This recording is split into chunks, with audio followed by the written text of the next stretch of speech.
തർക്കങ്ങൾക്കും വിവാദങ്ങൾക്കും ആശയക്കുഴപ്പങ്ങൾക്കും ഒടുവിൽ കേരളം കാത്തിരുന്ന ആ ചോദ്യത്തിന് ഉത്തരം ലഭിച്ചിരിക്കുകയാണ്. ചർച്ചകൾക്കും കരുത്തുറ്റ ഗ്രൂപ്പുകളുടെ ശക്തി പ്രകടനങ്ങൾക്കും ഡൽഹിയിലെ ഹൈക്കമാൻഡ് തലത്തിൽ നടന്ന അതിസങ്കീർണമായ രാഷ്ട്രീയ കരുനീക്കങ്ങൾക്കും ഒടുവിൽ യൂത്ത് കോൺഗ്രസിന്റെ അമരത്തേക്ക് ഒ.ജെ. ജനീഷ് അധ്യക്ഷനായി എത്തിയിരിക്കുന്നു. സാധാരണ പ്രവർത്തകന്റെ പ്രതീകമായ താഴെത്തട്ടിൽ നിന്നും ഉയർന്നുവന്ന സമര പോരാളി അഡ്വക്കേറ്റ് ഒ.ജെ. ജനീഷ് ഇനി കോൺഗ്രസിന്റെ യുവനിരയെ നയിക്കും. ആരാണ് ഒ.ജെ. ജനീഷ്? തൃശൂരിലെ സാധാരണ കോൺഗ്രസ് കുടുംബത്തിൽ ജനിച്ച് KSU എന്ന വിദ്യാർത്ഥി രാഷ്ട്രീയത്തിന്റെ കളരിയിൽ ചുവടുറപ്പിച്ച് വളർന്നു വന്ന സംഘടനാ പ്രവർത്തകനാണ് അദ്ദേഹം. പെരുമ്പാവൂർ പോളിടെക്നിക്കിലെ KSU യൂണിറ്റ് പ്രസിഡന്റ് എന്ന നിലയിൽ തുടങ്ങിയ ആ ജൈത്രയാത്രയിൽ പിന്നീട് സംഘടനയുടെ ഓരോ പടവും ചവിട്ടിക്കയറിയാണ് മുന്നോട്ട് കുതിച്ചത്.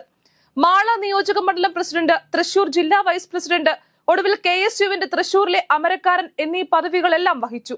സംഘടനാ മികവിന്റെയും പ്രവർത്തകരെ ചേർത്ത് പിടിക്കാനുള്ള കഴിവിന്റെയും അംഗീകാരമായിരുന്നു ഓരോ പദവിയും. യുവജന രാഷ്ട്രീയത്തിലേക്ക് ചുവടുവെച്ചപ്പോഴും ആ പാത വ്യത്യസ്തമായിരുന്നില്ല.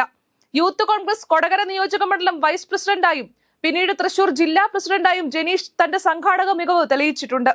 ഈ അനുഭവ പരിജ്ഞാനവും ഗ്രൂപ്പ് സമവാക്യങ്ങൾക്ക് അതീതമായി പ്രവർത്തകരുമായി കാത്തുസൂക്ഷിക്കുന്ന ഹൃദയബന്ധവുമാണ് അദ്ദേഹത്തെ ഈ നിർണായക ഘട്ടത്തിൽ പാർട്ടിയുടെ സർപ്രൈസ് ചോയ്സ് ആക്കി മാറ്റിയത്.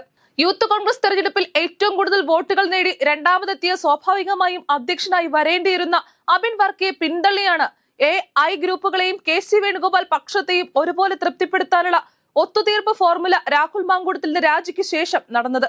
പകരക്കാരനെ കണ്ടെത്താനുള്ള ചർച്ചകളായിരുന്നില്ല, മറിച്ച് അധികാരത്തിനായുള്ള ഗ്രൂപ്പ് നേതാക്കളുടെ വടംവലി മാത്രമായിരുന്നു ഇതൊക്കെയെന്ന് ഈ തീരുമാനത്തോടെ വ്യക്തമാവുകയാണ്. യൂത്ത് കോൺഗ്രസ് സംഘടനാ തെരഞ്ഞെടുപ്പിൽ രാഹുൽ മാങ്കൂട്ടത്തിന് പിന്നിൽ ഏറ്റവും അധികം വോട്ട് നേടിയ നേതാവായിരുന്നു അബിൻ വർക്കി. സംഘടനാ കീഴ്വഴക്കം അനുസരിച്ച് അധ്യക്ഷൻ രാജിവെച്ചാൽ ആ സ്ഥാനത്തേക്ക് വരേണ്ടത് വൈസ് പ്രസിഡന്റായ അബിൻ വർക്കിയാണ്.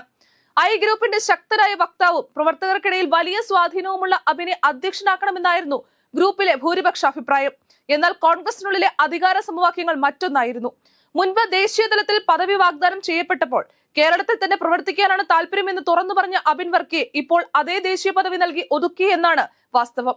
ഇത് കേവലം ഒരു പദവി നൽകി ഒതുക്കൽ മാത്രമല്ല, സംസ്ഥാന രാഷ്ട്രീയത്തിൽ സജീവമായിരുന്ന ഒരു യുവ നേതാവിനെ തന്ത്രപൂർവ്വം ഡൽഹിയിലേക്ക് നാടുകടത്തിയതിന് തുല്യമാണെന്ന് രാഷ്ട്രീയ നിരീക്ഷകർ ഇതിനെ വിലയിരുത്തുന്നു.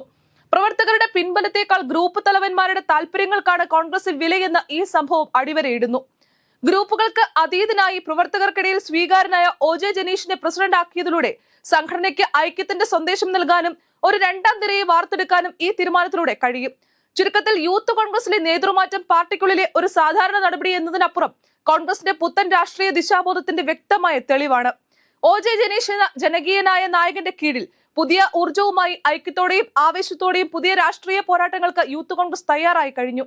കേരളത്തിലെ ഭരണപക്ഷത്തിന് നേരെ ശക്തമായ ചോദ്യങ്ങൾ ഉയർത്താൻ പുതിയ അധ്യക്ഷൻ ഉൾപ്പെടുന്ന നേതൃത്വത്തിന് കഴിയുമോ എന്ന് കണ്ടറിയാം.